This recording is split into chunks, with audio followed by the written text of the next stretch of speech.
ভারতবর্ষের দিল্লির শাহে মসজিদের বাস্তব ঘটনা আমি আপনাদেরকে শোনাইতে চাই। মনোযোগ দিয়ে শুনেন।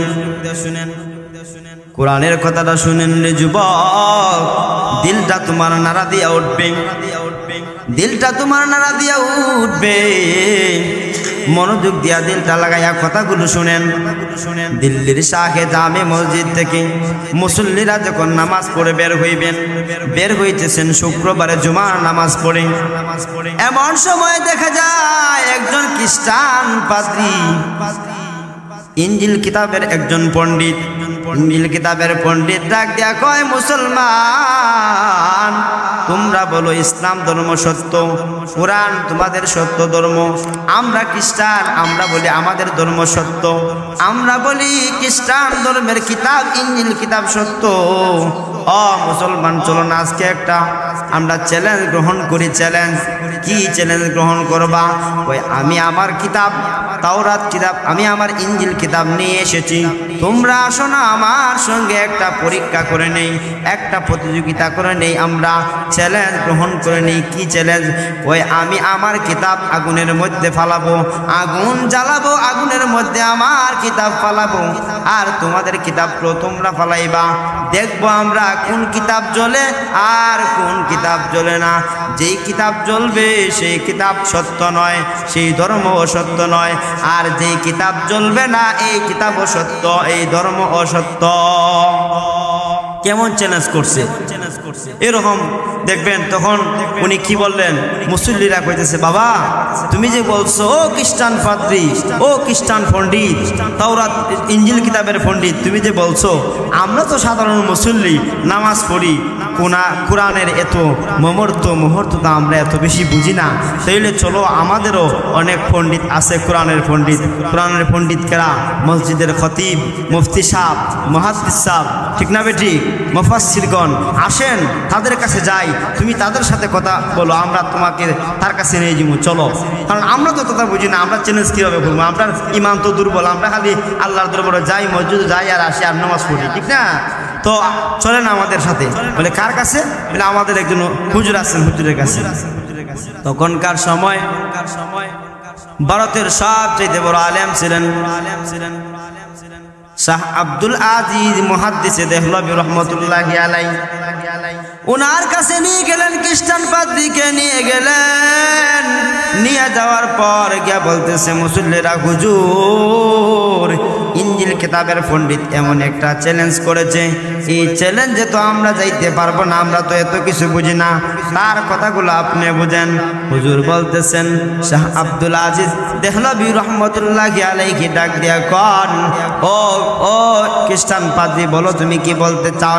ওই হুজুর আমি যেই কথাটা আপনাকে বলতে চাই, আপনারা বলেন আপনাদের ধর্ম সত্য, আপনারা বলেন কোরআন সত্য, ইসলাম ধর্ম সত্য, আমরা বলি আমাদের কিতাব সত্য, আমাদের ইঞ্জিল কিতাব সত্য, আমাদের ধর্ম সত্য। আসুন আমরা আজকে একটা পরীক্ষা করে নেই, একটা চ্যালেঞ্জ গ্রহণ করে নেই ইসলাম ধর্মের সাথে। কেমন চ্যালেঞ্জ? ওই চ্যালেঞ্জটা কইল আগুন জ্বালাবো, আগুনের ভিতরে আপনাদের কোরআনও ফালাবো, আমাদের খ্রিস্টান কিতাব, আমাদের ইঞ্জিল কিতাবও ফালাবো, দেখবো কোন কিতাব জ্বলে আর কোন কিতাব জ্বলে না। যেই কিতাব জ্বলবে এই কিতাব সত্য নয়, যেই কিতাব জ্বলবে না এই কিতাব সত্য, এই ধর্ম অসত্য। আর যেই কিতাব জ্বলবে এই ধর্ম সত্য নয়, এই কিতাব অসত্য নয়। আল্লাহর ওলি শাহ আব্দুল আজিজ মুহাদ্দিস দেহলভী রহমতুল্লাহি আলাইহি বলেন, আমি তোমার চ্যালেঞ্জ গ্রহণ করলাম, আমি তোমার চ্যালেঞ্জ গ্রহণ করলাম। তারিখ করো, সময় নির্ধারণ করো, জায়গা ঠিক করো, জানায়া দাও, হাজার মানুষকে এলাকার ভিতরে জানায়া দাও, আমি শাহ আব্দুল আজিজ মুহাদ্দিস দেহলভী রহমতুল্লাহি আলাইহি আপনার চ্যালেঞ্জ গ্রহণ করলাম, জানায় দাও। সময়ও ঠিক করা হলো, জায়গাও নির্ধারণ করা হলো, এলাকায় এলাকায় মাইকিং করে জানায় দেওয়া হলো আগামী অমুক দিনে মুসলমানদের কিতাব আর খ্রিস্টান ধর্মের কিতাব নিয়ে চ্যালেঞ্জ করা হয়েছে। দেখা যাবে কোন কিতাব জ্বলে আর কোন কিতাব জ্বলে না, দেখা যাবে এবার কোন কিতাব সত্য আর কোন কিতাব সত্য নয়। मैं तालिब मौला हो मेरे इश्क़ निराला, मैं तालिब मौला हो मेरे इश्क़ निराला, ए जुमला जगह जिसके तजल्ली से उजाला, ए जुमला जगह जिसके तजल्ली से उजाला, मैं दर्द जगह गैर खुदा यार नदार, मैं दर्द जगह गैर खुदा यार नदार, जुजियात खुदा के दिगर कार नदार, जुजियात खुदा के दिगर कार नदार। अल्लाह ने मक्का ही में एक काबा बनाया, उस काबे का काबा तेरे मरकज को बनाया, हर साल में हाजी चले जा राह मदीना, हर साल में हाजी चले जा ताह मदीना, दिलदार मदीना है गुलजार मदीना, दिखला दे मुझे गुलजार मदीना है गुलजार मदीना, सुल्तान का सुल्तान है सुल्तान मदीना, सुल्तान का सुल्तान है सुल्तान मदीना। ए ख़त्म रसूल फ़ख्र उमम, ए ख़त्म रसूल फ़ख्र उमम शाह मदीना, दिखला दे मुझे मंजर गुलजार मदीना, दिखला दे मुझे मंजर गुलजार मदीना। ला इलाहा इल्लल्लाह, ला इलाहा इल्लल्लाह। সবাই জবান করে আল্লাহর নামে জিকির করেন, লা ইলাহা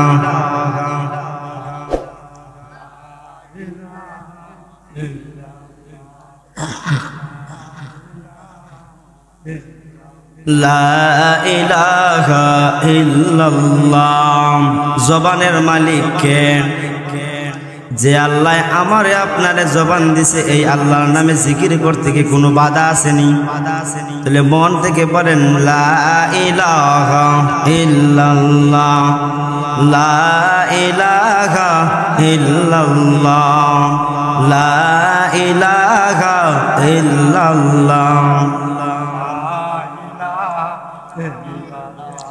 ए ज़िक्र खुदा दिल में सदा रहने दिया कर, ए ज़िक्र खुदा दिल में सदा रहने दिया कर, और नक्श खुदा दिल में जमा रहने दिया कर। क्या जाने हूँ किस लम्हे कोई बदल इलाही, हर वक्त दरे क़ल्ब खला रहने दिया कर।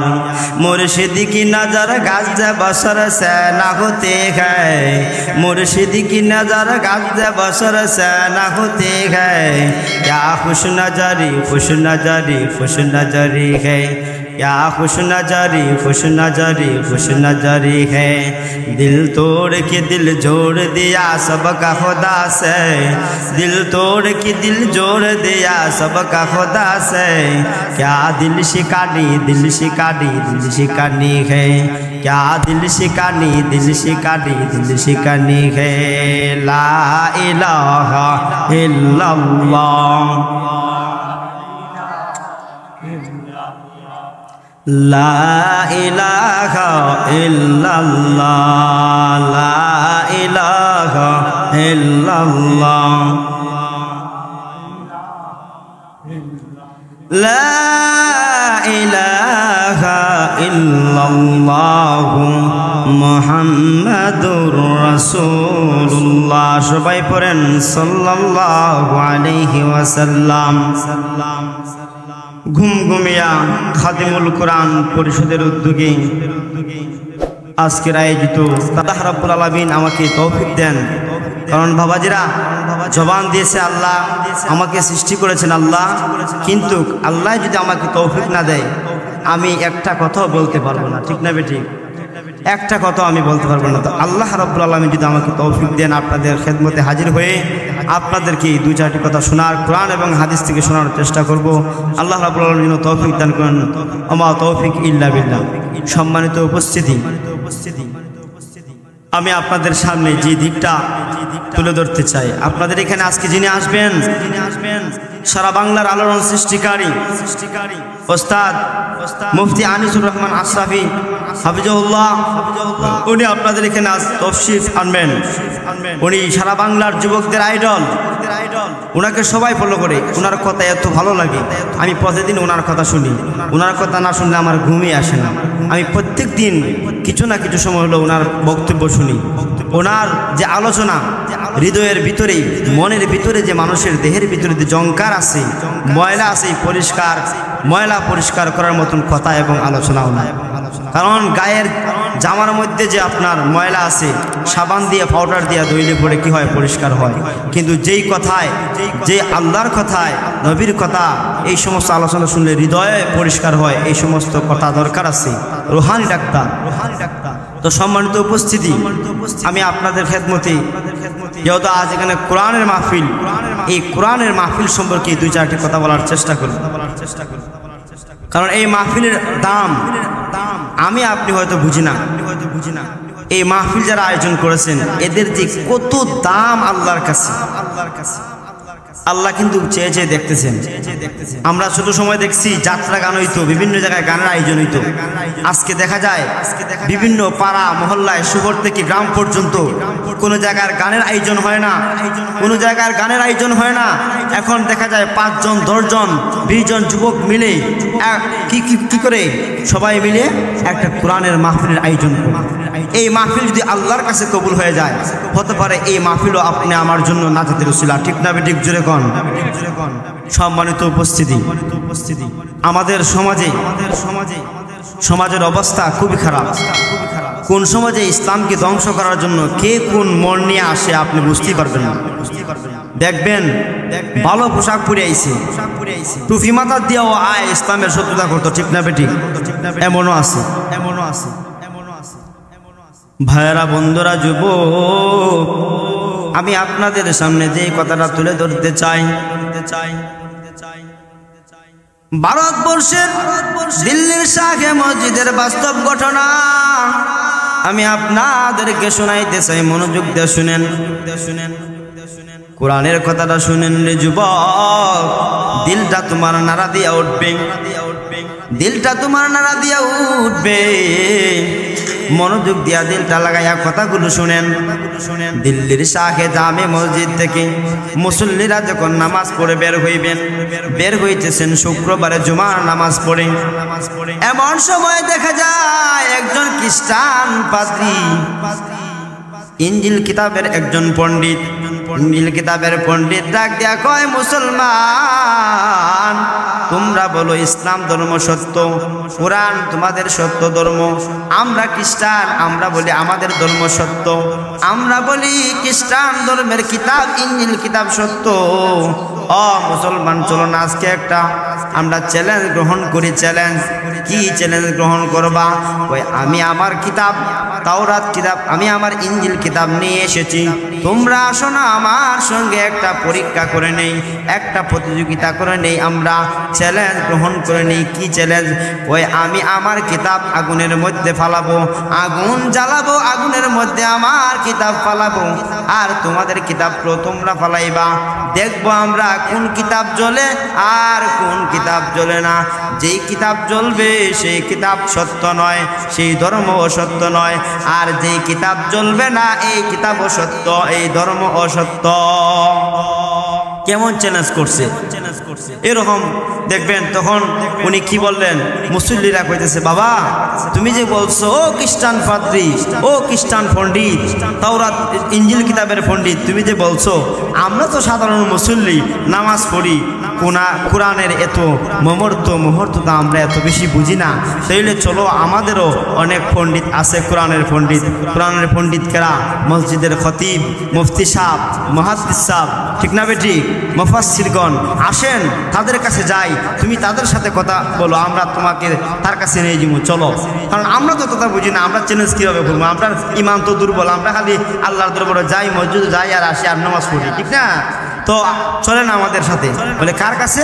বলে আমাদের একজন হুজুর আছেন, হুজুরের কাছে। তখনকার সময় ভারতের সবচেয়ে বড় আলেম ছিলেন শাহ আব্দুল আজিজ মুহাদ্দিসে দেহলভী রহমতুল্লাহি আলাইহি। ওনার কাছে নিয়ে গেলেন, খ্রিস্টান পাদ্রীকে নিয়ে গেলেন। নিয়ে যাওয়ার পর গিয়া বলতেছে, মুসল্লিরা, হুজুর, ইনজিল কিতাবের পণ্ডিত এমন একটা চ্যালেঞ্জ করেছে, এই চ্যালেঞ্জে তো আমরা যাইতে পারবো না, আমরা তো এত কিছু বুঝি না, তার কথাগুলো আপনি বুঝেন। হুজুর বলতেছেন, শাহ আব্দুল আজিজ দেহলভী রহমতুল্লাহি আলাইহি ডাক দিয়া কন, ও খ্রিস্টান পাদ্রী, বলো তুমি কি বলতে চাও? ওই হুজুর, আমি যেই কথাটা আপনাকে বলতে চাই, আপনারা বলেন আপনাদের ধর্ম সত্য, আপনারা বলেন কোরআন সত্য, ইসলাম ধর্ম সত্য, আমরা বলি আমাদের কিতাব সত্য, আমাদের ইনজিল কিতাব সত্য, আমাদের ধর্ম সত্য। আসুন আমরা আজকে একটা পরীক্ষা করে নেই, একটা চ্যালেঞ্জ গ্রহণ করে নেই ইসলাম ধর্মের সাথে। কেমন চ্যালেঞ্জ? ওই চ্যালেঞ্জটা কইল আগুন জ্বালাবো, আগুনের ভিতরে আপনাদের কোরআনও ফালাবো, আমাদের খ্রিস্টান কিতাব, আমাদের ইনজিল কিতাবও ফালাবো, দেখবো কোন কিতাব জ্বলে আর কোন কিতাব জ্বলে না। যেই কিতাব জ্বলবে এই কিতাব সত্য নয়, যেই কিতাব জ্বলবে না এই কিতাব সত্য, এই ধর্ম অসত্য। আর যেই কিতাব জ্বলবে এই ধর্ম সত্য নয়, এই কিতাব অসত্য নয়। আল্লাহর ওলি শাহ আব্দুল আজিজ মুহাদ্দিসে দেহলভী রহমতুল্লাহি আলাইহি বলেন, আমি তোমার চ্যালেঞ্জ গ্রহণ করলাম, আমি তোমার চ্যালেঞ্জ গ্রহণ করলাম। তারিখ করো, সময় নির্ধারণ করো, জায়গা ঠিক করো, জানায়া দাও, হাজার মানুষকে এলাকার ভিতরে জানায়া দাও, আমি শাহ আব্দুল আজিজ মুহাদ্দিসে দেহলভী রহমতুল্লাহি আলাইহি আপনার চ্যালেঞ্জ গ্রহণ করলাম, জানায়া দাও। সময়ও ঠিক করা হলো, জায়গাও নির্ধারণ করা হলো, এলাকায় মাইকিং করে জানায়া দেওয়া হলো, আগামী অমুক দিনে মুসলমানদের কিতাব আর খ্রিস্টান ধর্মের কিতাব নিয়ে চ্যালেঞ্জ করা হয়েছে। দেখা যাবে কোন কিতাব জ্বলে আর কোন কিতাব জ্বলে না, দেখা যাবে এবার কোন কিতাব সত্য আর কোন কিতাব সত্য নয়। সময় নির্ধারণ করা হলো, জায়গাও ঠিক করা হলো, এলাকার মানুষকে জানায় দেওয়া হলো। উপস্থিত সকল মানুষ হয়ে গেল মাঠের মধ্যে নির্ধারিত সময় যখন হলো, এইভাবে স্টেজের মধ্যে সবাই বসা, খ্রিস্টান পাদ্রীও বসা। আল্লাহর ওলি শাহ আব্দুল আজিজ দেহলভী রহমতুল্লাহি আলাইহি বসা। উনি মাইকটা হাতে নিয়ে কন, উপস্থিত জনতা আপনারা মনোযোগ দিয়া শুনেন, উপস্থিত জনতা মনোযোগ দিয়া কথাগুলা শুনেন। আমি কিন্তু চ্যালেঞ্জ দেই নাই, আমাকে চ্যালেঞ্জ করেছেন আমার খ্রিস্টান পাদ্রী ভাই, খ্রিস্টান পণ্ডিত ভাই আমার সঙ্গে চ্যালেঞ্জ করেছেন। চ্যালেঞ্জ আমি ওনার চ্যালেঞ্জ গ্রহণ করেছি, উনি চ্যালেঞ্জ দিয়েছেন। তবে আপনারা মনে রাখেন, আপনাদেরকে সাক্ষী রেখে বলি, আমি চ্যালেঞ্জটা রাখছি এবং এই চ্যালেঞ্জটা একটু বাড়াইয়া গ্রহণ করতে চাই। কেমন বাড়াইয়া? উনি বলেছেন আগুন জ্বালাবেন, আগুনের মধ্যে উনি কিতাব ফালাবেন, আমাদের কোরআন ও ফালাবেন, ওনার ইনজিল কিতাবও আগুনের মধ্যে ফালাবেন। কিন্তু না না না, উপস্থিত জনতা আপনারা মনোযোগ দিয়ে শুনেন, সাক্ষী আপনারা, উনি বলেছেন ওনার কিতাব আগুনের মধ্যে ফালাবেন, আমার কিতাব আমি ফালাবো না। না না, ওনার কিতাব নিয়ে উনি আগুনে যাইবেন, আমার কিতাব নিয়ে আমি আগুনে যাইব। আল্লাহু আকবার। খ্রিস্টান পাদ্রী বই পাইয়া গেছে, কি বলেন আমি তো এমন চ্যালেঞ্জ গ্রহণ করি নাই। আমি চ্যালেঞ্জ গ্রহণ করেছি শুধু আমার কিতাব ফালাবো, আগুন জ্বালাবো, আগুনের ভিতরে আমার কিতাব ফালাবো, আর আপনাদের কিতাব ফালাবেন, আমি আগুনে যাব, এমন কথা তো হয় নাই, এমন কথা তো হয় নাই, এমন চ্যালেঞ্জ আমি গ্রহণ করি নাই, এমন চ্যালেঞ্জের কথা তো আমি বলি নাই। আল্লাহর ওলি শাহ আব্দুল আজিজ দেহলভী রহমতুল্লাহি আলাইহি ডাক দিয়া কন, এ খ্রিস্টান পাদ্রী শুনো, পালাবার চেষ্টা করো না। তুমি চ্যালেঞ্জ করেছো, আমি তোমার চ্যালেঞ্জ গ্রহণ করেছি। তুমি বলেছো তোমার কিতাব ফালাইবা, আর আমি বলেছি আমি কিতাব ফালাবো, কিতাবের সঙ্গে আমি নিজেও আগুনে যাইব। আমি যদি যাইতে পারি তোমার বাধা কেন? তুমি কেন যাইতে পারবে না? তুমিও যেতে হবে।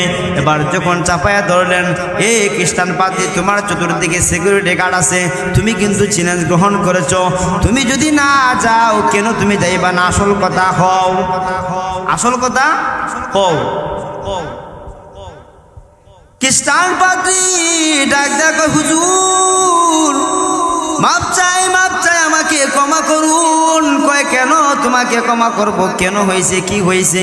কয় হুজুর আমি তো একটা ধান্দাবাজ, আমি যে আগুনে যাইতাম আমার কিতাব নিয়া, আমি আগুনে যদি যাই, আমার আগুনে তো আমার শরীরকে জ্বালায় ফেলবে, আমার কিতাব জ্বলবে না। ঠিকই। কয় কেন? তোমার কিতাব জ্বলবে, তোমার কিতাব জ্বলবে না, আর তুমি জ্বলবা, কারণ কিতাব। ওই হুজুর আমি আমার কিতাবের মধ্যে এমন একটা কেমিক্যাল দিয়ে আনছি গো, এই কেমিক্যালের কারণে আগুন 3-4 ঘন্টায়ও আমার কিতাবরে জ্বালাইতে পারবে না। হুজুর আমার কিতাবের মধ্যে কেমিক্যাল লাগানো আছে গো, কিন্তু আমার শরীরের মধ্যে তো কোনো কেমিক্যাল নাই, আগুনে যাইতে দেরি হবে, আমার শরীর জ্বালাইতে তো আগুনে দেরি করবে না। হুজুর আমি এমন চ্যালেঞ্জ গ্রহণ করতে পারবো না। হুজুর বলেন, তোমার এই বাটফারি, এই সিটারিটা তুমি উপস্থিত জনতার সামনে তুমি প্রকাশ করো তোমার এই বাটফারি, আর যদি তুমি প্রকাশ না করো তুমি কিন্তু পালাইবার চেষ্টা করো না, এখান থেকে তুমি যাইতে পারবা না। এবার খ্রিস্টান পাদ্রী একটা হাতে নিয়ে কয়, উপস্থিত জনতা, আমি একটা বাটফার, আমি একটা সিটার, আমি আসছিলাম কোরআনকে অপমান করার জন্য, আমি আসছিলাম কোরআনকে অপমান করার জন্য, কিন্তু পারি নাই। কেন পারি নাই? কারণ হুজুর ধরে ফেলছেন। হুজুর যেই চ্যালেঞ্জ গ্রহণ করেছেন, এমন চ্যালেঞ্জ আমি গ্রহণ করতে পারবো না। কারণ যারা আল্লাহর বলি, এদের বিশ্বাস যে কোরআন সত্য, যারা কোরআন বিশ্বাস করে, এরা জানে, এরা বুঝে যে কোরআন সত্য, কোরআনের সাথে যার সম্পর্ক হয় এর সম্মান বাড়ে না কমে। কোরআনের মাহফিলে যারা আইছে এদের সম্মান আল্লাহর কাছে অবশ্যই, যারা রাস্তাঘাটে মেলা বান্ডিতে আছে এদের চেয়ে হাজার হাজার কোটি কোটি গুণ বেশি আল্লাহর কাছে সম্মানিত।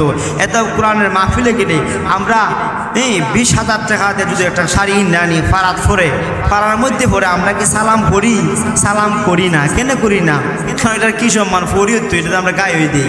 কিন্তু একটা কম টাকা দিয়ে যদি আমি একটা কাপড় আনি, আর এই কাপড়টা যদি কোরআনের বস্তু নিবা নাই, এটা যদি আমার ভালো লাইক ওই জায়গা জানতে তাড়াতাড়ি হইরা সুমা খাই, আল্লাহ এটা কিতা বললাম রে, আমি দেখছি না, এরকম হই না আমরা।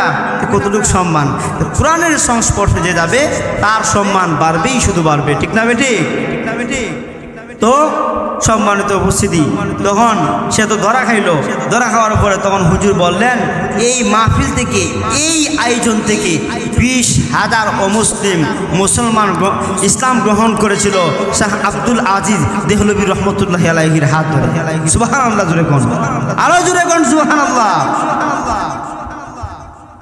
এখন হুজুরের সফর সঙ্গী যারা আসলো, এরা ডাক দেয়া কইতেছে, হুজুর আপনি খ্রিস্টান পাদ্রী লগে যে চ্যালেঞ্জ গ্রহণ করেছিলেন, আগুনের মধ্যে যাবেন, যদি ওই খ্রিস্টান পাদ্রী আগুনের মধ্যে যাইতো তাহলে তো আপনিও যাইতেন, উনিও যাইতো, সেও জ্বলতো, আপনিও জ্বলে যাইতেন। যদি আপনি মরে যাইতেন তাহলে তো আমরা অনেক বড় ভারতবর্ষের একটা সম্পদ হারিয়ে ফেলতাম।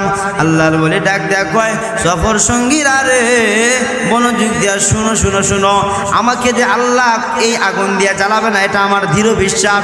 100 ইয়াকিন আমাকে আল্লাহ আগুন দিয়ে জ্বালাবে না, কারণ আমি হইলাম কোরআনের হাফেজ। আমার ভিতরে আছে কোরআন, আমার বুকের মধ্যে আছে কোরআন, আমার ভিতরেও কোরআন, বাহিরেও কোরআন। এত আমার 100 ইয়াকিন যার ভিতরে এবং বাহিরে কোরআন আছে, 100 ইয়াকিন আল্লাহ কোনোদিন তারে আগুন দিয়া জ্বালাইবেন না। বাইরে বন্ধুরা, শুধু দুনিয়ার আগুন নয়, কেউ যদি কোরআন মুখস্থ করে কোনো হাফেজ যার সিনার ভিতরে কোরআন আছে রে যুবক, এই সিনাকে জাহান্নামের আগুন জ্বালাইতে পারে না। কোন সিনার ভিতরে আল্লাহ আগুন, কোন সিনার ভিতরে আল্লাহ কোরআন ঢুকাইবে এটা আল্লাহ ভালো জানে। কারে আল্লাহ পছন্দ করে এটা আল্লাহ ভালো জানে। আল্লাহ পছন্দ করে নবী বানাইছে, আল্লাহ পছন্দ করে রাসূল বানাইছেন, আল্লাহ পছন্দ করে কোরআনের হাফেজ বানাইছেন, আল্লাহ পছন্দ করে আলেম বানাইছেন, মুফতি বানাইছেন, মুহাদ্দিস বানাইছেন। কারণ আল্লাহ যারে পছন্দ করে তারে আল্লাহ হাফেজ বানায়, তারে আল্লাহ কোরআন বানায়। যদি তুমি ইচ্ছা করো, তুমি দুনিয়াতে যত সার্টিফিকেট আছে সব সার্টিফিকেট তুমি টাকা দিয়া কিনতে পাইবা, কিন্তু হিফজের সার্টিফিকেটের ডিগ্রি তুমি কোনো দিনও টাকা দিয়ে কিনতে পারবা না। ঠিক না বেঠিক? কোনোদিনও তুমি হিফজের ডিগ্রি টাকা দিয়ে কিনতে পারবা না। আল্লাহ জানে, আল্লাহ যারে পছন্দ করে তারে আল্লাহ কোরআনের হাফেজ বানায়, আল্লাহ যারে পছন্দ করে তারে আল্লাহ আলেম বানায়, আল্লাহ যারে পছন্দ করেন তারে আল্লাহ মুফতি বানায়, মুহাদ্দিস বানায়। কোরআনের অনেক দাম, কোরআনের অনেক দাম। কোরআনের সঙ্গে যার সম্পর্ক আছে রে যুবক, এই কোরআন তোমাকে কোনোদিনও কি করবে না, দূরে রাখবে না। দুনিয়াতেও তোমাকে কাছে রাখবে, আখিরাতেও তোমাকে সম্মানিত করবে, দুনিয়াতেও তোমাকে সম্মানিত করবে। ভারতবর্ষের বাস্তব ঘটনা, দারুল উলুম দেওবন্দ এরিয়ার পাশে একটা চর এলাকা, সবে মাত্র মানুষ নতুন নতুন বাড়িঘর বানাইয়া, নতুন নতুন বসবাস করতে শুরু করেছে। শুধু প্রথম এখানে কোনো মসজিদ নাই, এখানে কোনো মাদ্রাসাও ছিল না, এখানে কোনো আলেম নাই। ওই এলাকায় একজন মানুষ মারা গেছে, একজন বৃদ্ধা মানুষ, 70 থেকে 80 বছরের একজন বৃদ্ধা মারা গেছে। মারা যাওয়ার পর ওই চর এলাকার মানুষ ভাবতেছে উনি তো মারা গেছেন, আমরা মাত্র এলাকায় নতুন এসেছি, এইখানে কোনো মাদ্রাসা নাই, কোনো মসজিদ নাই, আলেম নাই, খতিব নাই, কোনো মুফতি নাই, কোরআনের হাফেজ নাই। কিন্তু আমরা তো জানি না কিভাবে কাফন দাফন করতে হয়, কিভাবে মৃত ব্যক্তিকে গোসল করাইতে হয়, এটাও আমরা জানি না। কি করি? 5-7 জনে পরামর্শ করলো, আমরা তো এই চর এলাকায় নতুন বাড়িঘর বানাইছি, কেন কি নাই, কি করা যায়?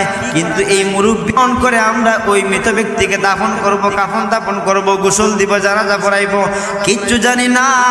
ও হুজুর, আপনি আমাদেরকে একটু সাহায্য করুন, আমাদেরকে একটু সহযোগিতা করুন। ওই হুজুর বলতেছেন, আমি করি কোম্পানিতে চাকরির সময় হয়ে গেছে, ঠিক আছে আপনারা চলেন, তাড়াতাড়ি চলেন। তাড়াতাড়ি গোসল দেওয়া হলো, উনি সহযোগিতা করলেন ওনাকে গোসল দিতে। এরপরে কি করলেন? কাফন লাগাইলেন, কাফন লাগাইয়া জানাজা পড়াইলেন। জানাজা পড়াইয়া বললেন, আপনারা কি করেন এখন? কবরস্থ করেন, আমি চলে যাই।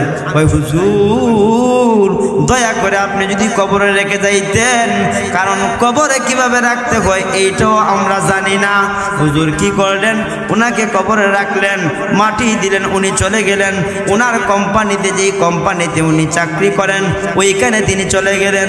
ওইখানে যখন গেছেন, যখন উনি গেইটে দিয়া ঢুকবেন, গেইটের সিকিউরিটি গার্ড ডাক দেয়া কয়, হুজুর আপনি অনেক দেরি করে আসছেন, আজকে আপনার পরিচয়পত্র কার্ড আছে, এই কার্ড দেখাই আপনি চলে যান। কোম্পানির চাকরি হলে কিন্তু একটা কার্ড দেয় না? কার্ড দেয় যে এটা আমি এই কোম্পানির অমুক পদে চাকরি করি, আমাকে ঢুকতে দিন। সিকিউরিটি গার্ড ঢুকতে দেয় এইভাবে, বুঝছেন? এভাবে বাস্তব ঘটনা। তারপর উনি দেখেন পকেটে হাত দিয়া ওনার পরিচয়পত্র কার্ড নাই। কিরে আমার পকেটে তো কার্ড ছিল, এই কার্ড গেল কই? আমার তো 100 মনে পড়ে বাড়ির থেকে যখন বেরোইছি তখন তো আমি পকেটে পড়ছি। আমি যে মনে হয় ওই মৃত ব্যক্তির রাস্তার মধ্যে সহযোগিতা করলাম, দোয়াইছি, কাফন করাইছি, কবরে নামছি, মনে হয় এরা বাড়িতে পড়ছে আর নাইলে কবরের ভিতরে পড়ে গেছি। এখন কিতা করতাম? উনি ওইখান থেকে ফিরিয়া দৌড়তে দৌড়তে আইলেন। আইসা দেখেন এরা প্রায় শেষ পর্যায়ে এখন মিলমাল করতেছে। আইসা ডাক দিছে, ও ভাইয়েরা, বন্ধুরা, যুবক, শুনো রে শুনো। কয়ে কি হয়েছে? কয়ে ভাই, আমি আপনাদেরকে অনেক বড় উপকার করলাম, কিন্তু আপনারা আমাকে একটু উপকার করেন। বলে কি হয়েছে? বলে আমি শহরে যে কোম্পানি, এই কোম্পানিতে চাকরি করি, এই কোম্পানিতে আমি চাকরি করি, আমার একটা পরিচয়পত্র কার্ড ছিল গো, এই কার্ডটা আমি পাইতেছি না, আমার 100 মনে হয় খবরের ভিতরে পড়ে গেছে। আপনাদেরকে এত বড় উপকার করলাম, আপনারা আমাকে একটু উপকার করুন, আমার কার্ডটা কবরের ভিতর থেকে আনার সুযোগ করে দিন, অনুমতি দিন। সকলে ভয়, ঠিক তুই বেটা, আমরা অত বড় উপকার করছি, এখন কি আমরা বেটার একটু সুযোগ দিতাম না? বেটার কার্ড নইলে বেটা চাকরি করে। তখন তারা সুযোগ দিল, এক কোনা দেয়া মাটি সরাইয়া 2-1টা বাঁশ সরাইছে। আচ্ছা শুনছেন, আমরা এলাকা যদি এরকম করি, খবরের ভিতরে যদি একটু ফাঁক করে আমরা দেখি, তাহলে খবরের ভিতরে আলো দেখা যাইব না অন্ধকার দেখা যাইব? অন্ধকার দেখা যাব না? অন্ধকার দেখা যাব। তখন ওই হুজুর যখন এটা একটু খালি খুলছেন, দেখেন এই কবরের ভিতরে অন্ধকার না, আলো, শুধু আলো আর আলো। এটা এমন আলো, দুনিয়ার কোনো আলো নয়, মোমবাতির কোনো আলো নয় গো, কোনো বাল্বের আলো নয়, কোনো বিদ্যুতের আলো নয়।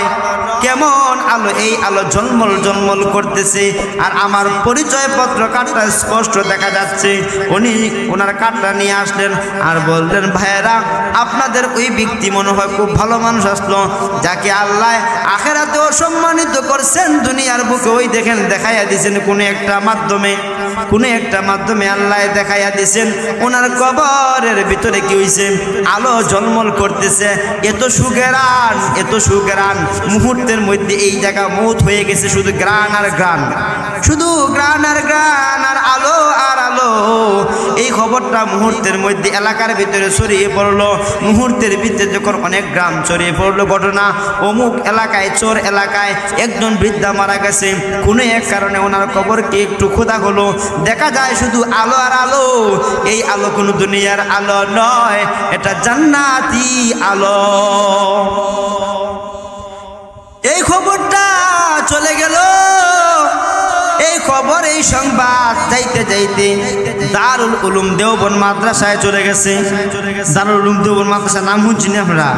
যে মাদ্রাসা নবীজির লাঠির ইশারা হয়েছে। ওই মাদ্রাসার সফল মুহতামিম প্রিন্সিপাল ছিলেন ওই সময়, 30 বছর একাধারে প্রিন্সিপাল ছিলেন। ওনার নাম হইল আল্লামা কারি তৈয়ব সাহেব রহমতুল্লাহি আলাইহি। আল্লামা কারি তৈয়ব সাহেব রহমতুল্লাহি আলাইহির কানে যখন যায় পৌঁছলো যে অমুক এলাকায় একজন বৃদ্ধার কবরের ভিতরে জান্নাতি আলো দেখা যায়, এটা দুনিয়ার কোনো আলো নয়। জান্নাতি আলো কেউ তো জানে না, কিন্তু আমরা ধারণা করছি এটা তো আল্লাহর কুদরতি আলো, ঠিক না? আল্লাহর কুদরতি আলো মানেই তো জান্নাতের আলো। যার কবরের অবস্থা বালা, তার কবরকে জান্নাতের বাগিচা বানিয়ে দেওয়া হবে, ঠিক না বেটি?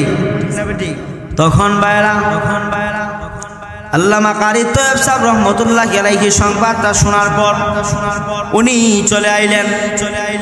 আইসা দেখলেন যে সংবাদটাতে আমি শুনলাম কবরের ভিতরে ঝলমল আলো করতেছে, এই আলোটা কি সঠিক নাকি বেঠিক? আল্লাহর ওলি যখন নিজে আসলেন, আইসা যখন উনি দেখলেন নিজের চোখে সত্যি, তারপর উনি কি করলেন?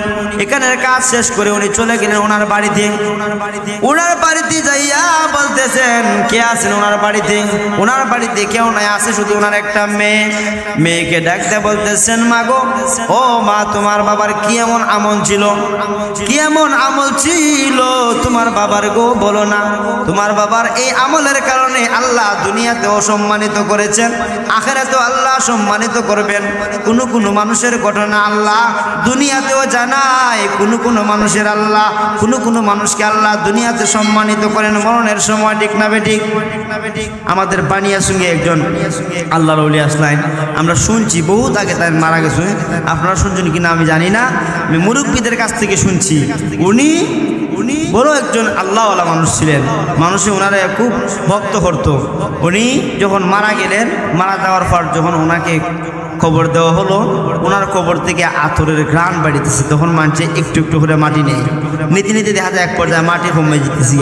আমি এই ঘটনা শুনছি, আমার আব্বারাগ্রস্ত শুনছি, অনেক মুরব্বীদের কাছে শুনছি, অনেকে বলছেন আমরা দাঁড়ো আসতাম, আমরা দেখছি, বুঝছেন নি এরকম। তো উনি খুব একজন পরহেজগার আল্লাহর বান্দা ছিলেন। তখন সবাই একটু একটু করে যদি মাটি নেয়, আতরের গান মনে করে, তাহলে এখানে মাটি কে থাকবো, কমে যাবে কেন মাটি। তখন কিন্তু বাইনাচুম থানার প্রশাসনের মাধ্যমে এই জায়গায় 8-10 দিন কি করা হয়েছিল, মানে এই হেফাজতে রাখা হয়েছিল, যাতে মানুষের না হয়, না নেয় মাটি, এরকম হয়েছিল। তাহলে কোনো কোনো মানুষের ঘটনা আল্লাহ দুনিয়াতেও জানায়, যারা আল্লাহর মনোনীত বান্দা, পছন্দের বান্দা, যাদের আল্লাহর কোরআনের সাথে সম্পর্ক আছে, এদেরকে আল্লাহ কি করে দুনিয়াতে এবং আখিরাতে সম্মানিত করে। তো আল্লাহর ওলি কারি তৈয়ব সাহেব রহমতুল্লাহি আলাইহি কি করলেন, উনি ওই মেয়েকে জিজ্ঞাসা করলেন। মেয়ে ডাক দিয়ে কইতেছে, হুজুর আমার বাবার তেমন কোনো আমল ছিল না, তবে আমি যতটুকু জানি আমার আব্বার আমলটা ছিল 5 ওয়াক্ত নামাজ পড়তেন। যখন ওই মসজিদে আজান শুনতেন, আজান শোনার সঙ্গে সঙ্গে আমার আব্বা মসজিদে চলে যাইতেন। রমজান মাস আসলে ঠিক মতো রোজা রাখতেন। আর আমার আব্বা কোনো সময় মিথ্যা কথা বলতেন না, মানুষের সঙ্গে ভালো ব্যবহার করতেন। আর একটা ইম্পর্টেন্ট আমল ছিল, যে আমলটা আমার আব্বা করতেন, আর চোখের পানি ফালাইতেন। আল্লাহর ওলি বলে, মাগো সেই আমলটাকে একটু বলো না। ওই হুজুর আমার আব্বার যে আমলটা ছিল, ওই আমলটা হলো আমার আব্বা কোরআন শরীফ পড়তে জানেন না। আলিফ লাম মিম যালিকাল কিতাব, এইভাবে আমার আব্বা কোরআন শরীফ পড়তে জানেন না, পড়তে পারেন না। কিন্তু আমার আব্বা এই দেখেন তাক, এই তাকের মধ্যে একটা কোরআন শরীফ আছে, এই কোরআন শরীফটা আপনি হাতে নেন, হাতে নিয়ে দেখেন আমার আব্বা কোরআন হাতে নিতেন, আর শুধু কোরআনের পৃষ্ঠার মধ্যে এমনি লাইনে লাইনে আঙ্গুল হাঁটাইতেন। পৃষ্ঠা যখন শেষ হয়ে যাইতো চোখের পানি ফালাইতেন। এই দেখেন কোরআন শরীফের মধ্যে মাঝে মধ্যে চোখের পানি পড়ে যাইতো, দাগ আছে। এই কোরআন শরীফটা আমার আব্বা এভাবে আঙ্গুল হাঁটাইতেন, শুধু হাঁটাইতেন না, হাঁটানি শেষ হইলে পড়েই আব্বা বুকের মধ্যে কোরআনটা নিয়ে বলতেন, আল্লাহ আমি দুর্ভাগ্য, আমি তোমার অধম বান্দা, আমি কোরআন শরীফ পড়তে জানি না, কিন্তু আল্লাহ তুমি এই কোরআনের মধ্যে যা বলেছো, যা আল্লাহ তুমি বলেছো আমি সব কিছু মানি, এই কথা বলতেন। আর চৌকের পানি ফালাইতেন। मैं तालिब मौला को मेरे इश्क निराला, मैं तालिब मौला को मेरे इश्क निराला, ए जुमला जगह जिसके तजल्ली से उजाला, ए जुमला जगह जिसके तजल्ली से उजाला, मैं दर्द जगह गैर खुदा यार नदारिम, मैं दर्द जगह गैर खुदा यार नदारिम, जुजियात खुदा की जिदिगर कार नदारिम, जुजियात खुदा की जिदिगर कार नदारिम। বাইরা বন্ধুরা মনোযোগ দিয়ে শুনেন, যারা আল্লাহর কোরআনের সঙ্গে সম্পর্ক রাখবেন যুবক, তার সম্মানটা আল্লাহ দুনিয়াতেও বাড়াইবেন, আখিরাতেও বাড়াইবেন, দুনিয়াতেও বাড়াইবেন, আখিরাতেও বাড়াইবেন। আজকে যে আপনাদের এই গুমগুমিয়া পাঞ্জারায় নবীগঞ্জের মুসলমান আপনারা যে এখানে আইছেন, অবশ্যই এই এলাকার ভিতরে অনেক মানুষ আছে, সবার চাইতে আপনাদের দাম আল্লাহর কাছে হাজার হাজার গুণ বেশি। জুড়ে কোন ঠিক না বেটি? এটা কি আমার কথা? আমার কথা নয়, আল্লাহ এবং আল্লাহর রাসূল বলেছেন। এতএব আপনারা আলেমকে সম্মান করবেন, যারা কোরআনের সাথে সম্পর্ক আছে তাদেরকে সম্মান করবেন, আলেমকে সম্মান করবেন, কোরআনের হাফেজদেরকে সম্মান করবেন। ইচ্ছা করলে আপনি কোরআনের হাফেজ হইতে পারবেন না, ঠিক না বেঠিক? কোন সিনার ভিতরে আল্লাহ কোরআন ঢুকাইবে এটা আল্লাহ ভালো জানে। খাটে স্টেজের মধ্যে বসাইয়া কথা বলাইব, এটা আল্লাহ ভালো জানে। আমি এই স্টেজের মধ্যে কথা বলার আমার কোনো যোগ্যতা নাই, এটা একমাত্র আমার আল্লাহর ইশারা, একমাত্র আমার আল্লাহর ইচ্ছা। ঠিক না বেঠিক? আমার কথা বলার কোনো ইচ্ছা নাই, আমি ইচ্ছা করলে কথা বলতে পারবো না, কারণ আমার আল্লাহ আমারে পছন্দ করছে। এই জন্য গুমগুমিয়া পাঞ্জেরার মাহফিলে আইসা আপনাদেরকে কথা শোনানোর তৌফিক দিয়েছেন। ঠিক না বেঠিক? আমি ইচ্ছা করলে আলেম হইতে পারবো না, ইচ্ছা করলে মুহাদ্দিস হইতে পারবো না। আল্লাহ যদি কেউ রে হাফেজ না বানায়, আল্লাহ যদি কেউ রে আলেম না বানায়, আল্লাহ যদি কেউ রে মুফতি না বানায়, তাহলে আপনি কি করতে পারবেন না? ইচ্ছা করলে হইতে পারবেন না। আপনি চেয়ারম্যান হইছেন, চেয়ারম্যান হইলে যে আপনার ছেলেরে হাফেজে কোরআন বানাইতে পারবেন? অসম্ভব। আপনার ছেলেকে ইচ্ছা করলে আপনি পারবেন না। মন্ত্রীর ছেলে হইতে পারে, ইচ্ছা করলেই পারবে না। কিন্তু দেখা যায় মন্ত্রী মিনিস্টারের ছেলেরা কোরআনের হাফেজ হইতে পারে না। একজন দিন মজুরের ছেলে ঠেলার গাড়ি বায়, রিক্সা বায়, ওনার ছেলে দেখা যায় অল্প টাকা খরচ কইরাও কি হয়ে যায়? কোরআনের হাফেজ হয়ে যায়। ছোটো ছোটো বাচ্চা ভালো করে ঠিকানা বলতে পারে না, কোথায় বাড়ি, কোথায় গ্রাম, কোথায় ইউনিয়ন, কোন থানা, কোন জেলা, সব কিছু কইতে পারে না, কিন্তু আল্লাহর 30 পারা কোরআন মুখস্থ করে ফেলেছে। ঠিক না বেটি? এমন আছে না? এমন আছে, এমন আছে। আজ থেকে 350 বছর আগের ঘটনা, বাস্তব ঘটনা, বাস্তব ঘটনা। আমাদের যে বাংলাদেশ, এই বাংলাদেশের মধ্যে কোনো নবীর জন্ম নাই। কোনো নবীর কি জন্ম হয়েছে এই বাংলাদেশে? আমরা ইসলাম পাইছি কাদের মাধ্যমে? ওলি আল্লাহ গৌস কুতুবের মাধ্যমে আমরা কি পাইছি? ইসলাম পাইছি। যারা ইসলামে পরিপূর্ণভাবে প্রবেশ করবে তারা দুনিয়া এবং আখিরাতে নাজাত পাইবে। কোরআনের মধ্যে আল্লাহ বলেন, ইয়া আইয়ুহাল্লাযীনা আমানু কু আনফুসাকুম ওয়া আহলিকুম নারা, হে ঈমানদারগণ তোমরা ইসলামে পরিপূর্ণভাবে প্রবেশ করো। আর যদি পরিপূর্ণভাবে প্রবেশ করতে পারো তো দুনিয়া এবং আখিরাতে তোমরা নাজাত পাইবা। ঠিক না বেঠিক? আজ থেকে 350 বছর আগের ঘটনা। বিশ্ববিখ্যাত পর্যটক আল্লামা ইবনে বতুতা, আল্লামা ইবনে বতুতা তার সফরনামা ইবনে কিতাবের ভিতরে ঘটনাটি উল্লেখ করেছেন। সৌদি আরবের একটি জাহাজ মালদ্বীপের শহরে এসে ডুবে গেল, সবগুলি যাত্রী ডুবে মরে গেল, কিন্তু একজনকে আল্লাহ বাঁচায় রাখলেন। কেন রাখবেন না? কারণ ওই যুবকের সিনায় ছিল 30 পারা কোরআন। ওই যুবকের সিনার মধ্যে ছিল 30 পারা কোরআন। আজকে আপনাদের এখানে কোরআনের মাহফিল, এই জন্য কোরআনের আলোচনাটাই আমি বেশি বেশি করতেছি। অনেকজন অনেক আলোচনা করবেন, এক একজন এক একটা বিষয় ফুটাইয়া তুলবেন, আপনারা বুঝবেন, আমল করবেন। কিন্তু আমি আপনাদের সামনে যেই কথাটা বলতে চাই, আজ থেকে 350 বছর আগের ঘটনা, বাস্তব ঘটনা। মালদ্বীপ শহরে একটি জাহাজ ডুবে গেল, সবগুলি যাত্রী ডুবে মরে গেল, কিন্তু একজনকে আল্লাহ বাঁচায় রাখলেন। কেন রাখবেন না? কারণ তার সিনায় ছিল 30 পারা কোরআন। এই যুবকের 30 পারা কোরআন ছিল। সবাই যখন ডুবে মরে গেল, ওই যুবক 10 থেকে 15 বছর বা 12 বছর হবে এমন একটা যুবক, সে যখন সাঁতরাইতে মালদ্বীপের শহরে যাইয়া উঠল। মালদ্বীপের শহরে যখন দিকে রওনা করছে, মালদ্বীপের জেলেরা কি করে? মাছ মারতেছে, মাছ জাল দেয়া মাছ মারতেছে। এমন সময় দেখা যায় জালের বেড়ের ভিতরে জেলেদের মধ্যে কি হয়েছে? জেলেদের মাছ ধরতে যাইয়া ওই ছেলেকে তারা পাইছে। পাইয়া যখন বুঝলো, তখন দেখা যায় ওই ছেলের কথা তারা বোঝে না, তারাও ছেলের কথা বোঝে না। কারণ ওই ছেলেটা বাড়ি ছিল মক্কায়। মক্কা কার বাড়ি? নবীর বাড়ি, নবীর দেশের বাচ্চা, কোরআনের হাফেজ, দেখতে বড় সুন্দর, চেহারা বড় সুন্দর, 12 বছরের বাচ্চা, কোরআনের হাফেজ, দাড়ি নাই, মুছ নাই, খুব সুন্দর চেহারা। মালদ্বীপের জেলারা পাইয়া তারা নিয়ে তুললো বাজারে তুললো বাজারে। কারণ ওই সময় মানুষ বিক্রি করা হইতো, মানুষ পাইয়া বিক্রি করা হইতো। মানুষ পাইলে কি করতো? বিক্রি করে দিত। এই জেলেরা কয়, যা ওই ছেলেটা যখন পাইছি ভালো হয়েছে, এর কথা আমরা বুঝি না, হেও আমরা কথা বুঝি না, এর বেচে দিই আমরা, কিছু টাকা পাই দিই, বুঝছেন নি? বাজারে নিয়ে তুলছে। তোলার পরে তারা দামের ক্রয় বিক্রয়ের কথাবার্তা হইতেছে। হঠাৎ একজন মহিলা আইছে। এই মহিলা আইয়া, কারণ ওই মহিলা কোনো সন্তান নাই, শুধু একটা মেয়ে আছে। আর এই মহিলার একজন পুরুষ দরকার, একজন ছেলে দরকার।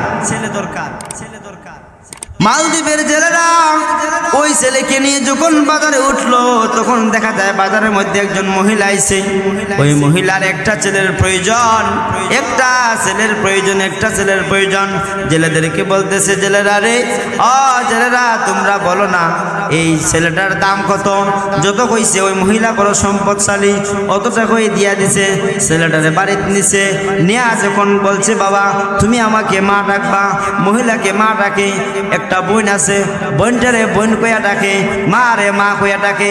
এইভাবেই চলছে তার দিন রাত চলছে, এইভাবে তার চলছে।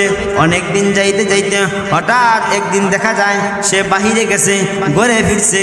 ঘরে ফিরা দেখে মা আর মেয়ে গলায় জড়াইয়া কান্না করতেছে। মার গলায় মেয়ে ধরছে, মেয়ের গলায় মা ধরছে, ধরে কান্না করতেছে। ছেলে এবার জিজ্ঞাসা করতেছে, মা গো, ও মা তোমরা কেন কাঁদতেছো? কি হয়েছে বলো না? কই বাবারে তোমার কাছে বলে লাভ হবে না, আমাদেরকে তুমি কাঁদতে দাও, আমাদের মনে বড় কষ্ট। বলে আম্মা জান বলেন না কি হয়েছে, কি সমস্যা আমাকে একটু বলুন। কই বাবারে তোমাকে কি বলবো, কারণ ওই এলাকায় প্রতি বছর একটা জলুদ চাষ হয়, প্রতি বছর একটা জলুদ চাষ হয়। এই জলুদ চাষে এই মালদ্বীপবাসীর অনেক ক্ষয়ক্ষতি হয়ে যায়, অনেক ক্ষয়ক্ষতি হয়। এই মালদ্বীপ শহরে একটা সিডর হয়, যেই সিডরের কারণে অনেক মানুষের ঘর ভাঙে, বাড়ি ভাঙে, মানুষের অনেক ক্ষয়ক্ষতি হয়। কিন্তু রে বাবা এই ক্ষয়ক্ষতির থেকে বাঁচানোর জন্য এলাকার সবাই বইয়া একটা পরামর্শ করছে।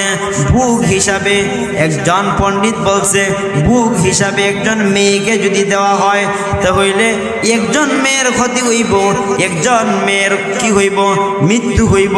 কিন্তু মালদ্বীপের ভিতরে সিডর হইয়া সকলের ক্ষতি হইতো না, কারণ একটা দানব আছে, দানব।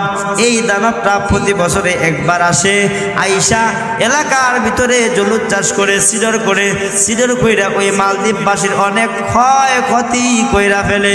এই ক্ষয়ক্ষতির থেকে বাঁচানোর জন্য সবাই পরামর্শ করছে আমরা একটা ভোগ হিসাবে একটা মেয়েকে দিব, এখানের মধ্যে দিলেই আমাদের আর ক্ষতি হবে না।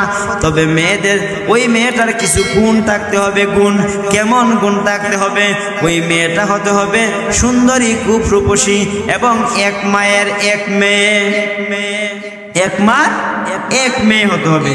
বাবারে ওই শহরের ভিতরে যত এক মার এক মেয়ে আছে রে, সবার নাম লিস্ট করা আছে। আমরা একটা লটারি টান দেই, লটারির মধ্যে যার নাম হয় এই লটারির নামের তার বাড়িতে পৌঁছানো হয় যে এই বছর আপনার মেয়ের নাম আইছে, আপনার মেয়েকে সন্ধ্যার পরে রেডি করে দিবেন, আমরা বুক হিসাবে আপনার মেয়েকে দিব। কারণ বুক হিসাবে যদি দেয় তাহলে কি হয়, তারা মালদ্বীপবাসী বাঁচে যায়।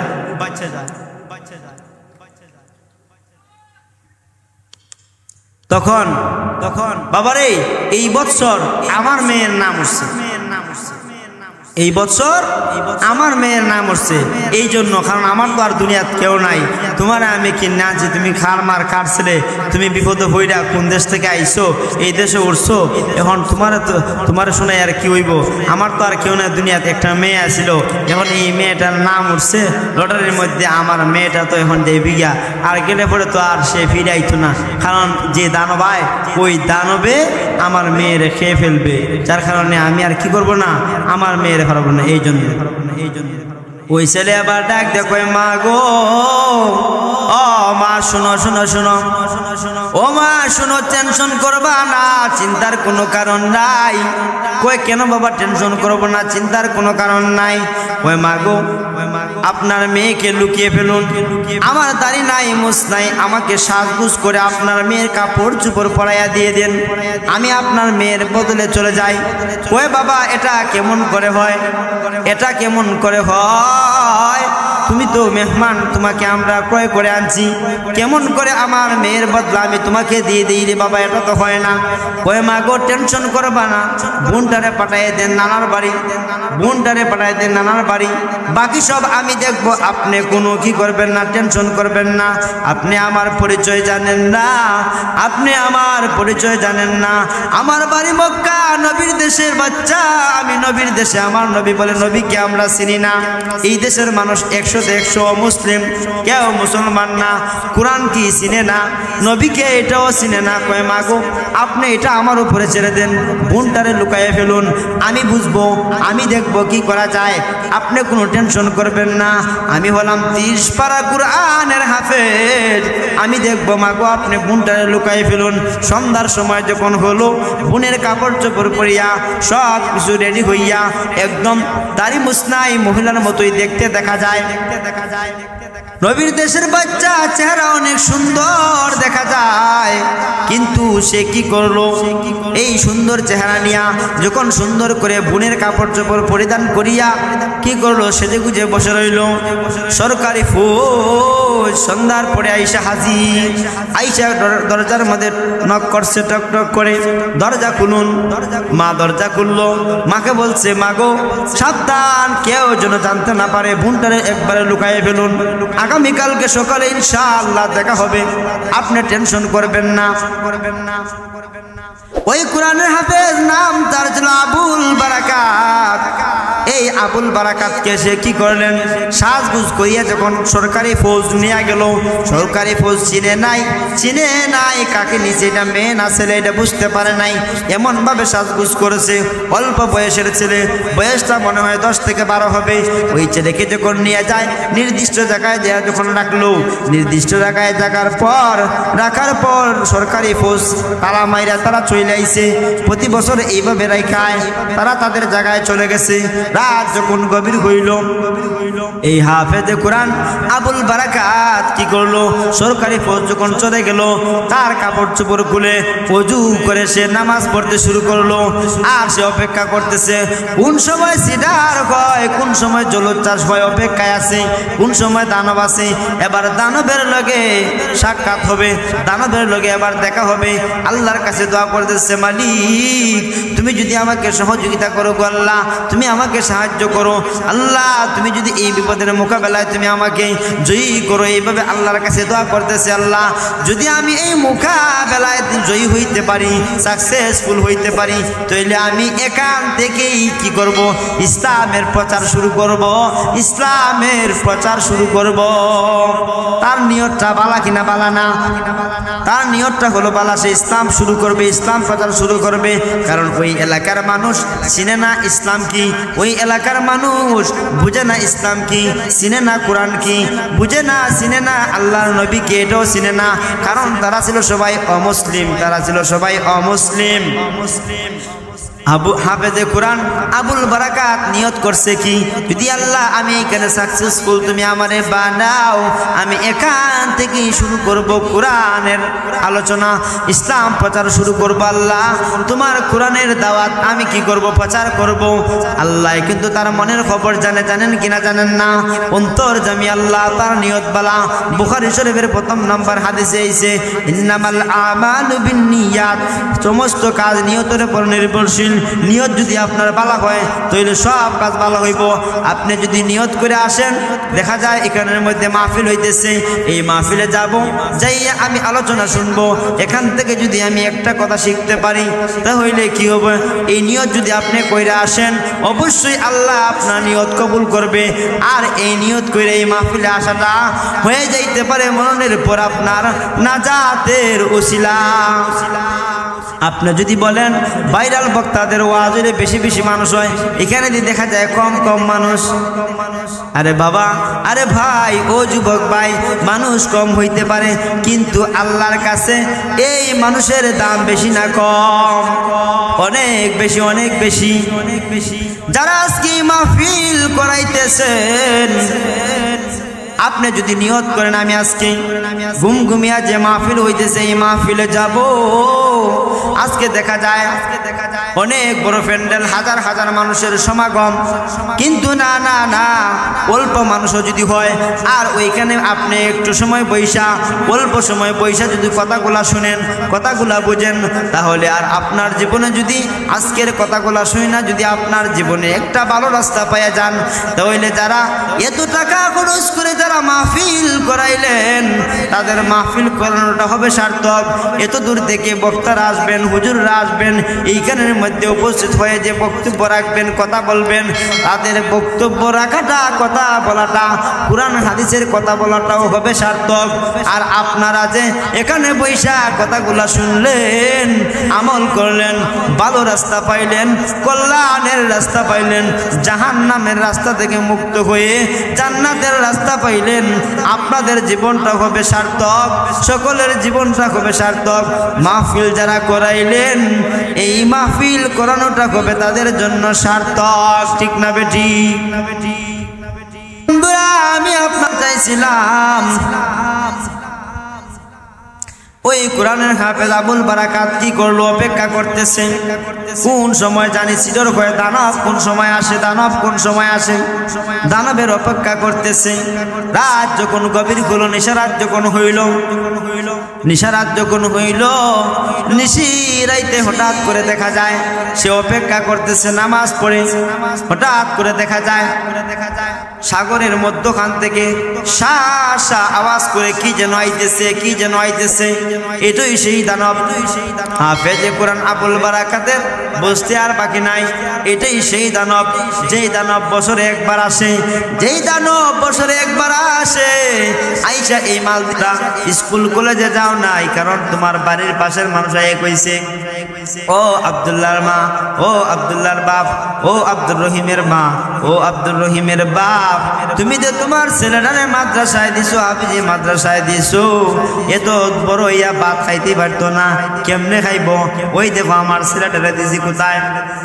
স্কুলে দিছি, কলেজে দিছি, বড় ইয়া চাকরি করবো। তোমার ছেলেটারা তুমি দিছো মাদ্রাসায়, তোমার ছেলেটা বড় ইয়া কিতা করব? আল্লাহ কয়, ও হাফেজের মা, ও হাফেজের বাবা, তোমরা ওই সময় সহ্য করেছো, ধৈর্য ধরেছো, তোমরা দুনিয়ার ডুবে যাও নাই, তোমরা আমি আল্লাহর মোহব্বতে, আমি আল্লাহর ভালোবাসায় তোমরা কি করেছো? মাদ্রাসায় দিয়েছো। আর মাদ্রাসায় দিয়েছো, তোমার ছেলেকে কোরআনের হাফেজ বানাইছো। এই জন্য আমি আল্লাহ তোমাদেরকে দুনিয়াতেও সম্মানী করছে, তোমার ছেলেকে দুনিয়াতে সম্মানী করছে। হুজুররা, উস্তাদরা তোমার ছেলেরে পাগড়ি পরাইছে, আর দুনিয়ার বুকে আমি তোমাদেরকে পাগড়ি পরাইলাম। দুনিয়ার বুকে তোমার ছেলেকে সম্মানিত করছে হুজুররা, উস্তাদরা, প্রতিষ্ঠানের পক্ষ থেকে। আর কিয়ামতের ময়দানে আমি তোমাদেরকে সম্মানিত করলাম, কারণ তোমরা দুনিয়ার বুকে অনেক লজ্জা শরম সহ্য করেছো, ধৈর্য ধরেছো, ধৈর্য ধরে তোমরা কি করেছো? তোমাদের ছেলে সন্তানকে মাদ্রাসায় পড়াইছো।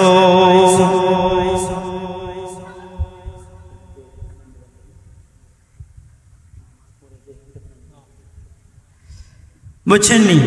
তখন আল্লাহ বলবেন, কেন তোমাদেরকে সম্মানিত করছি?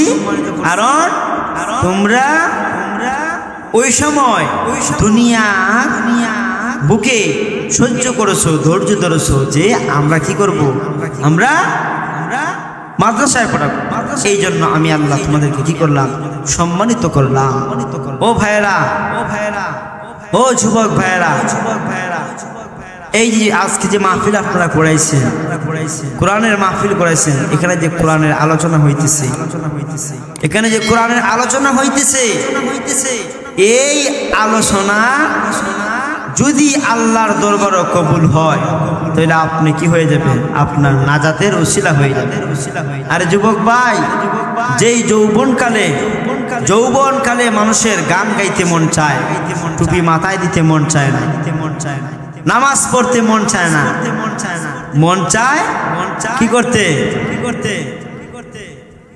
মন চায় নামাজ না পড়তে, মন চায় দুষ্টামি করতে। আল্লাহ কয়, যুবক, ও যুবক, যুবক, তোমার ভিতরে আমি আল্লাহর প্রতি প্রেম, নবীর প্রতি ভালোবাসা। এ যুবক, দেখা যায় তুমি কি করো না? দুনিয়ার কোন গান বাজনা, হাউজি বাম্পারের প্রতি তোমার মন নাই, তোমার নেশা নাই রে যুবক। যুবক, দেখা যায় তোমার নেশাটা হইল তোমার যেই সময় তোমাকে গান বাজনা হওয়ার কথা, যেই সময় তোমার গান বাজনা হওয়ার কথা, যেই সময় তোমার পাগলামি করার কথা, যেই যৌবনে তোমার পাগলামি করার কথা, তুমি কিন্তু পাগলামি করো নাই। পাগলামি তুমি করো নাই, তুমি কি করেছো? যেই যৌবনে তোমার পাগলামি করার কথা, গান বাজনা শোনার কথা, আড্ডা দেওয়ার কথা, রাইতের রাত আড্ডা দেওয়ার কথা, কিন্তু যুবক তুমি কি করো নাই? আড্ডা দেও নাই, দুষ্টামি করো নাই। যৌবনে তুমি আমি আল্লাহর প্রেম, যৌবনে তুমি আমি আল্লাহর নবীর প্রতি ভালোবাসা। তুমি যৌবনে যুবক তুমি মসজিদে গিয়ে নামাজ পড়ো, টুপি মাথায় দিছো, মুখে দাঁড়িয়ে রাখছো। যুবক তুমি মুখে দাঁড়িয়ে রাখছো, দেখা যায় তুমি যখন আল্লাহর প্রতি তোমার এরকম টান, আল্লাহর প্রতি এমন মহব্বত ভালোবাসা, আল্লাহ করে যুবক এ যুবক তোমার এই ভালোবাসার প্রতি আমি আল্লাহ মুগ্ধ হয়ে যাই। কারণ যৌবনকালে ইবাদত যদি কেউ করে, যদি বৃদ্ধ হয়ে সে এমন ইবাদত করতে না পারে, আল্লাহ কয়ে ফেরেশতারে, ও ফেরেশতা আমার এই বৃদ্ধ নামাজ পড়তে পারে না। আগে মসজিদে যাইয়া নামাজ পড়তো, কিন্তু এখন মসজিদে যাইয়া নামাজ পড়ে না, এখন নামাজ পড়ে ঘরে বৈশা। ও ফেরেশতা তার আমল নামায় লেখো। মসজিদে যাইয়া নামাজ পড়লে যেই পরিমাণ সওয়াব আমি আল্লাহ তারে ঘরে বৈশা এমন সওয়াব দিলাম। কেন দিলাম? কারণ যৌবনকালে সে মসজিদে যাইয়া সব সময় নামাজ পড়তো। কারণ যুবক আল্লাহ মানুষে বড় মহব্বত করে বানাইছে, আল্লাহ মানুষে বড় মায়া করে বানাইছে, আল্লাহ নিজের কুদরতে হাত দিয়া মানুষে বানাইছে। আল্লাহ কয় যেই মানুষে আমি আল্লাহ এত আদর করে বানাইলাম, আসমান আল্লাহ বানাইছে কুন ফায়াকুন বইলা, জমিন আল্লাহ বানাইছে কুন ফায়াকুন বইলা, ফেরেশতাও আল্লাহ বানাইছে কুন ফায়াকুন বইলা, কিন্তু আমারে আপনারে আল্লাহ পাক কুন ফায়াকুন বইলা বানায় নাই। আমাকে আপনাকে যখন আল্লাহ বানাইছে খালাকতু বিয়াদাইয়া বানাইছে। আল্লাহ বলে এই চেহারার মধ্যে এত দামি কপাল, এই কপাল কুন ফায়াকুন বললে হয় না, এই কপাল ফেরেশতাদের খাতে বানাইলে হয় না, আমি আল্লাহ নিজের খাতে বানাইছি। আল্লাহ পাক আমি আল্লাহ দেখি জমিনে কেমন অন্যায়, কেমন অত্যাচার, কেমন জুলুম হয়, আমার নাইবে নবী উলামায়ে কেরামের সঙ্গে কেমন অন্যায়, কেমন অত্যাচার হয়। এরপরও আমি আল্লাহ জমিনে কেন গজব দেই না জানি? 4 শ্রেণীর কারণে। এর মধ্যে প্রথম নম্বর হইল আমার এই জমিনে এমন কিছু বিদ্যা বান্দা বান্দি আছে যাদের হাঁটুতে ব্যথা দাঁড়াইতে পারে না, কোমরে ব্যথা সোজা হইতে পারে না। এরপরও আমি আল্লাহর কুদরতে কত মেসেজ দেয়, মাথার চুল সাদা হয়ে গেছে, দাড়ি সাদা হয়ে গেছে। এই জমিনে এমন কিছু বিদ্যা বান্দা বান্দি আছে রে যুবক, এই বিদ্যা বান্দা বান্দি যখন আমার কুদরতি কদমে সেজদা দেয়, এদের সেজদার দিকে তাকাইলে আমি আল্লাহর জমিনের প্রতি মায়া লাগে যায়, তোমাদের প্রতি মায়া চলে যায়। আমি তোমাদের সমাজের মধ্যে তোমাদের মধ্যে কি করি? রহমত নাজিল করি। এর মধ্যে 2 নাম্বার হইল এই জমিনে এমন কিছু যুবক আছে যেই যুবক যৌবনে মাতনামি করার কথা, মদের বোতল নিয়ে মদ খাওয়ার কথা, মদ খায়। এমন যুবক আছে মদ খায়, কিন্তু এই যুবক মদ খায় না। আল্লাহর ঘরে আল্লাহর প্রেম তার অন্তরের মধ্যে, আল্লাহর প্রেম। মসজিদে যায়, 5 ওয়াক্ত নামাজ পড়ে, মুখে দাঁড়িয়ে রাখছে, মাথায় টুপি দেয়। এই যুবক যখন এমন কাজ করে, মাহফিল করায়, ভালো ভালো কাজের সঙ্গে সহযোগিতা করে, অসুস্থ হইলে মানুষকে হসপিটালে নিয়ে যায়, গরিব মানুষকে সহযোগিতা করে, যেই ছাত্র পড়তে পারে না ওই ছাত্রদেরকে কি করে? সহযোগিতা করে, সুযোগ করে দেয়, লেখাপড়া করাইবার সুযোগ করে দেয়। যুবকে যখন ভালো ভালো কাজ করে, ওই যুবকের দিকে তাকাইলে আমি আল্লাহর জমিনের প্রতি মায়া লেগে যায়। আল্লাহ করে যুবক, এই জন্য আমি আল্লাহ জমিনের মধ্যে রহমত দেই, গজব দেই না। কারণ জমিনে যখন গজবায়, মানুষের পাপের কারণে গজবায়, মানুষের পাপের কারণে গজবায়, মানুষের গুনার কারণে গজবায়, ঠিক না বেঠিক? গজব আল্লাহ দেয় যে এলাকায় গজব হয়, যেই এলাকায় গজব হয়। কেন হয়? আল্লাহর গজব হয় মানুষের গুনার কারণে হয়। মানুষ যখন ওই এলাকায় যখন গান বাজনা বেশি হবে, পাপ বেশি হবে, জিনা হবে, লুকায় মানুষে গুনাহ করবে, প্রকাশ্যে গুনাহ করবে, তখন আল্লাহ কয় আমি ওই এলাকায় তখন গজব দেই, ঠিক না বেঠিক? যুবক যুবক শোনো, মনোযোগ দিয়া শোনো, যুবক মনোযোগ দিয়ে শুনো, আল্লাহ জমিনে গজব দেয় না চার শ্রেণীর কারণে, চার শ্রেণীর মানুষের কারণে, যার কথা আমি বললাম। প্রথম হইল বৃদ্ধা মানুষ। কিন্তু আমার এই যুবক বৃদ্ধা মানুষ যারা চুলটা সাদা হয়ে গেছে, চুলটা সাদা হয়ে গেছে, দাড়িটা সাদা হয়ে গেছে, তার বড় দাম, তার বড় সম্মান আল্লাহর কাছে, তার বড় সম্মান। যারা মুরব্বী মানুষকে সম্মান করবে, যারা মানুষকে সম্মান করবে, মুরব্বীদেরকে সম্মান করবে, আল্লাহ তাদেরকে দুনিয়াতে এবং আখিরাতে সম্মানী করবেন। আল্লাহর নবী একজন সাহাবী হযরত আলী রাদিয়াল্লাহু তাআলা আনহু মসজিদে নববীতে যাইবেন নামাজ পড়ার জন্য ঘর থেকে বের হইছেন। কিন্তু মসজিদে নববীতে যাওয়ার সময় দেখা যায় একটা চিপা গলি আছে, যেই রাস্তা দিয়ে একজন যাওয়া যায়, আবার একজন একসাথে দুইজন যাওয়া যায় না, একজনের ভিতরে আবার আরেকজন একসাথে আওয়া যাওয়া করা যায় না। কিন্তু ওই চিপা গলি দিয়া একজন বৃদ্ধ মানুষ, সাদা দাড়িওয়ালা একজন মুরব্বী, মাথার চুল পাকনা হয়ে গেছে, হাঁটুতে ব্যথা, তেরাইয়া উনি ল্যাংড়ায়া যাইতেছেন। এমন সময় দেখা যায় ওই নামাজের সময় হয়ে গেছে, আর আল্লাহর নবীর প্রিয় সাহাবী হযরত আলী রাদিয়াল্লাহু তাআলা আনহু ওই দিকে যাইতেছেন মসজিদে নববীতে। এমন সময় তিনি বের হইছেন, দেখা যায় নামাজের সময় হয়ে গেছে, নামাজের সময় হয়ে গেছে। এখন দেখা যায় ওই সিফা গলিতে যাইতেছেন মুরব্বী, উনি যদি তাড়াতাড়ি গিয়ে নামাজ পাইতে হয় তাহলে ওই কি করতে দিব, ওনাকে ডিঙ্গাই যেতিব। কিন্তু আল্লাহর বলিকে, কিন্তু আল্লাহ নবীর সাহাবী হযরত আলী রাদিয়াল্লাহু তাআলা আনহু কি করলেন, ওনাকে কষ্ট দিলেন না। উনি কি করলেন, উনি মসজিদে নববীতে গেলেন। আল্লাহ কিন্তু দেখতেছেন ওই যুবক কি করতেছে, মুরব্বীকে সম্মান করতেছে। আল্লাহ ডাক দিয়ে বলেন, ও ফেরেশতা জিবরাইল আমিন, তুমি দেখছো নি আমার একজন দুনিয়ার বুকে মুরব্বী আছে, ওই মুরব্বীকে কেমন সম্মান দেখাইছে, আমার আলী কেমন সম্মান দেখাইছে। এই সম্মান আমি আল্লাহর কাছে পছন্দ লাগছে। ও আলী, আমার বন্ধুরে গিয়া বলো নামাজে উনি রুকুতে চলে গেছে। আলী কিন্তু এখনো নামাজ আইসা পায় নাই, আলী কিন্তু নামাজে আইসা নামাজ পাইব না। আল্লাহর নবী চলে গেছেন রুকুতে।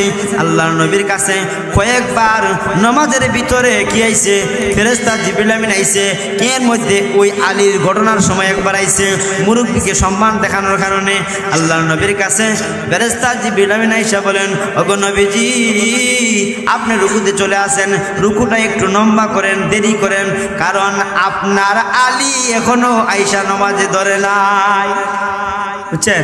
তো উনি কি করছেন, আল্লাহর কাছে নামাজ পড়িয়া জিজ্ঞেলেন, আলী কি এমন ঘটনা? আল্লাহ নবী গো, আমার কাছে যে আপনার কাছে যে ওহী আসছে আমি তো জানি না, কিন্তু আমি ওই সিফা করলে যখন আসছিলাম তখন একজন মুরব্বী আসলো, আমি মুরব্বীকে ডিঙ্গে যাই নাই যে কষ্টই বই দীক্ষা, এই কারণে আমি যাই নাই, এই কারণে হয়তো আল্লাহ আপনাকে পাঠাইছেন। যে সাহাবায়ে কেরামকে আল্লাহ নবী বলছেন, এই সাহাবায়ে কেরাম শুনো, আমার আলী একজন মুরব্বীকে সম্মান দেখানোর কারণে আল্লাহর কাছে এটা পছন্দ হয়েছে, আর আল্লাহ নামাজের মধ্যে পাঠাই দিয়েছেন আমার কাছে জিবরিল আমিনকে, কারণ আলী যেন আয়া নামাজটা ধরতে পারে। তো আমি 3 নম্বরে যার কথা বলছিলাম যে 4 জনের কারণে আল্লাহ গজব থেকে মানুষে ফিরায়। এর মধ্যে 1 নম্বর হইল বৃদ্ধ বান্দাবান্দি। ওনার মতন যে সাদা দাড়িওয়ালা মুরব্বী আছে এদেরকে সম্মান করবেন বাবা। এরা যদি সম্মান করে, এদেরকে যদি সম্মান করেন আর আল্লাহর কাছে দোয়া করেন, কিন্তু আপনার জীবন সাকসেসফুল, আপনার জীবনে শুধু কল্যাণ। আর যদি বদদোয়া দেয় আপনার জীবন ধ্বংস। এই জন্য বাবা এদেরকে এলাকার মুরব্বীদের সম্মান করবে। 2 নম্বরে বলছিলাম যে যুবক যৌবনে মাতলামি করার কথা, গান বাজনা হাউজি বাম্পারে মন থাকার কথা, কিন্তু সে গান বাজনায় মন দেয় না, মাহফিল করায়, ভালো কাজ করে, যৌবনে টুপি মাথায় দেয়, মুখে দাঁড়িয়ে রাখে, আল্লাহর ঘরে গিয়া কি করেন, মসজিদে নামাজ পড়ে, এমন যুবক। 3 নম্বর হইছে এই জমিনে এমন কিছু শিশু বাচ্চা আছে, এদের জমিনের মধ্যে এমন কিছু শিশু বাচ্চা আছে, এই শিশু বাচ্চাদের কারণে আল্লাহ গজব দেয় না, আল্লাহ কয় এ যুবক, আমি 4 জনের কারণে জমিনের মধ্যে গজব দিই না। 1 নম্বর হইল বৃদ্ধা বান্দাবান্দি, 2 নম্বর হইল যুবক, 3 নম্বর হইল শিশু বাচ্চা। কারণ আল্লাহ যদি জমিনে গজব দেয়, বাবার কারণে গজব আইছে, মার কারণে গজব আইছে, বাচ্চাটার কোনো দোষ নাই। কিন্তু এই গজব যখন আল্লাহ দিব, এই আল্লাহ যখন গজব দিব, তখন গজবের মধ্যে বাচ্চাটা অস্বীকার হয়ে যায়। এই জন্য আল্লাহ কয়, এই শিশু বাচ্চার কারণে আমি আল্লাহ গজব দেই না। 4 নম্বর হইল শিশু। এই জমিনের মধ্যে এমন কিছু পশু পাখি আছে, হাঁস মুরগি গরু ছাগল আছে, এদের কোনো দোষ নাই। মানুষের গুনার কারণে গজব আইছে, মানুষের গুনার কারণে আযাব আইছে, এরার কোনো দোষ নাই।